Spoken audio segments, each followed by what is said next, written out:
మావోయిస్టుల్ని మార్చి నాటికి 26 మార్చి నాటికి ముహూర్తం పెట్టాం.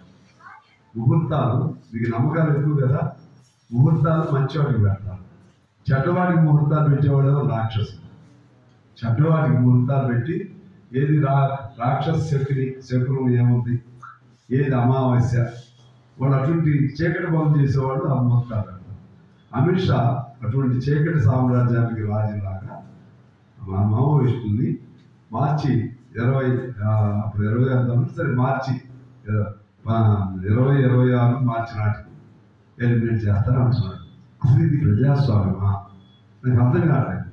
మరి ఈ శక్తి అమెరికా మీద మాట్లాడు, ఇతర దేశాల దగ్గరికి వచ్చేసరికి వంగి దానం పెడతావు, ఈ సొంత ప్రజల మీద దాడులు చేస్తావు, సొంత ప్రజల మీద యుద్ధం ప్రకటన చేస్తావు. యుద్ధ ప్రకటన చేయటం అంటే ఏంటి? అది నువ్వు అన్ని సూత్రాలను కాలరాసి, న్యాయ సూత్రాలను కాలరాసి, ప్రజాస్వామ్యాన్ని కాలరాసి, రాజ్యాంగాన్ని కాలరాసి ఏది చేస్తావా? ఏదో నేరం చేస్తే కేసులు పెట్టాడు మీద, నేరం చేస్తే విచారణ చేయి. వరవరావు లోపల పెట్టు, సాయిబాబుని చంపేసేసారు, మన స్టాన్ స్వామి అనేది చంపేసేసారు, ఇంకా చాలా మంది లోపల ఉన్నారు. అట్లా పెట్టరాదు. పెట్టను కాల్చినట్టు కాలుస్తూ ఈ నెలలోనే ఈ స్టేట్మెంట్ ఇచ్చినాక దాదాపు 50 మంది చంపారు. చంపితే ఆయన ట్విట్టర్లో పెట్టాడు. ఆయన పెట్టి వాళ్ళకి బాగా కంగ్రాచులేషన్, డన్ గుడ్ జాబ్. ఇది అందువల్ల మేము అందరం కూడా ఈ విధంగా మావోయిస్టులు అంటే పాప అడవుల్లో ఉన్నారు. అడవుల్లో ఉండి వాళ్ళు ఏమనుకుంటున్నారంటే మా ప్రజల కోసం మేము పోరాటం చేస్తున్నాం అనుకుంటున్నారు. వాళ్ళు ఎందుకు చచ్చిపోయారో జనాలు తెలవట్లేదు, ఎందుకు చంపుతున్నారో తెలవట్లేదు, ఎందుకు వాళ్ళు ఏమి సంఘ విద్రోహం చేశారు. సంఘ విద్రోహ కార్యక్రమాలు చేసేటువంటి అవినీతి పనులు చేసే వాళ్ళేమో చక్కగా ఉంటారు, అసెంబ్లీలో ఉంటారు, పార్లమెంట్లో ఉంటారు. దేశం కోసం నిలబడే వాళ్ళు మాత్రం అడవుల్లో ఉంటున్నారు, లేకపోతే రోడ్ల మీద ఉంటున్నారు, లేకపోతే జైళ్ళలో ఉంటున్నారు, లేకపోతే దెబ్బలు తింటున్నారు, కాల్చివేయబడుతున్నారు. ఎవరి మీద చూడండి, పెద్ద పెద్ద ఆస్తులు ఉండే వాళ్ళందరూ ఎక్కడి నుంచి వచ్చారు? వాళ్ళేమో నీతివంతులా, వాళ్ళు నిజాయితీ పట్ల, వాళ్ళు నిర్దోషులా, వాళ్ళు ఈ ప్రజాస్వామ్యాన్ని ఈ దేశాన్ని బతికించేవాళ్ళ, లోపల అడవిలో ఉండేవాళ్ళు. వాళ్ళు కూడా కొన్ని తప్పుడు పనులు ఉన్నాయి. మేమేం దాన్ని సపోర్ట్ చేయం. ఒకరిలో ఇద్దరిలో ఇన్ఫార్మల్ పేరుతో చెప్పడం అదే. అసలు మేము వాళ్ళకి అప్పీల్ పెట్టేది ఏంటంటే మీ ద్వారా సిన్సియర్ అప్పీల్. ఇప్పుడు కాలమాన పరిస్థితిని బట్టి 1952లో భారత కమ్యూనిస్ట్ పార్టీ తెలంగాణ సాయుధ పోరాటాన్ని తప్పనిసరి పరిస్థితుల్లో విరమించడం జరిగింది.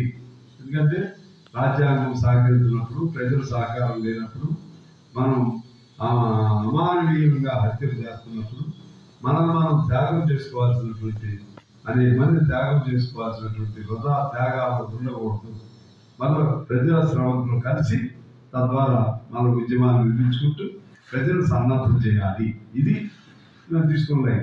సో వీళ్ళు విభేదించారు. వాడు మాకు సంబంధించిన వాళ్ళే కదా, అందుకే సిపిఐ అని ఉంటుంది. అందరూ చూడండి, CPI Marxist, CPI Maoist, CPI Leninist, CPI new democracy, CPI Prajapalana, CPI mass line, మొత్తం సిపిఐ పేరుతుంది.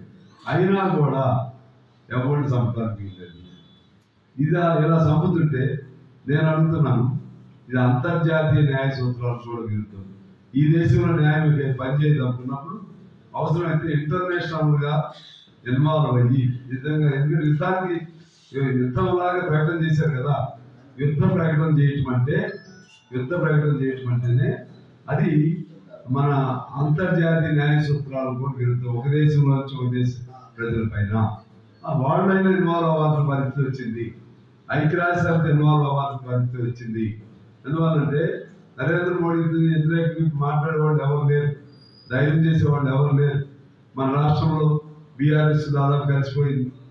అదేవిధంగా పక్కన చంద్రబాబు కలిసిపోయాడు, పవన్ కళ్యాణ్ కలిసిపోయాడు, జగన్మోహన్ ఆల్రెడీ కలిసే ఉన్నాడు. ప్రతిపక్షాలు లేవు. కాంగ్రెస్ ఉందంటేనేమో వాళ్ళు ఎప్పుడు ఎక్కడ ఫైట్ చేయాలో కూడా అర్థం కావట్లేదు. కాంగ్రెస్ ఐక్యత, ప్రతిపక్షాల ఐక్యత లేదు. ఈ స్థితిలో ఖచ్చితంగా ఇంటర్నేషనల్ లా సూత్రాలకు అనుగుణంగా ఐక్యరాజ్య సమితి కూడా ఈ విధంగా అమానవీయంగా ఎలా కాలుస్తున్నారు, వాళ్ళన్నా రావాలి. లేకపోతే మన సుప్రీంకోర్టు అయినా సుమోటోగా స్వీకరించి ఈ విధంగా జనాన్ని కాల్చబట్టం స్పందించకపోతే మరి ఎవరికి రక్షణ ఉంటుంది? ఎలా రక్షణ ఉంటుంది? ఎవరు చేయాలి? నేను నా బాధ్యతగా కమ్యూనిస్ట్ పార్టీగా ఇప్పుడు అనేక సార్లు ఈ అంశం పైన నా వాయిస్ వినిపిస్తా ఉన్నా. ప్రజలందరికీ కనెక్ట్ అవుతుందో లేదో నాకు తెలవట్లేదు, కానీ కనెక్ట్ అవ్వాలి, ఆ దశలో అవ్వాలని చెప్పి నేను కోరుతూ దాని అంశం మీద ఖచ్చితంగా అవసరం అనుకుంటే విచారణ, ఇది ఇమీడియట్గా జ్యుడిషియల్ విచారణ, న్యాయ విచారణ జరపాలి. అమిత్ షా బహిరంగంగా ప్రకటించినందుకు అమిత్ షాని అందులో ఆ ఇంతమందిని చంపిన దానిలో ముద్దాయిగా అతన్ని చేర్చాలి. దాదాపు హత్య చేసినట్లే, జనాన్ని చంపినట్లే, జనసైడ్ ఇది ఒకరు చంపింది కాదు, అనేక మందిని ఆ విధంగా చేయాలి. దానిపై ప్రజా ఉద్యమం కూడా మొదలవ్వాలి. మేము ఇటువంటి వాటి మీద వ్యతిరేక ప్రజా ఉద్యమాన్ని కూడా చేపడతామని తెలియజేస్తున్నాము.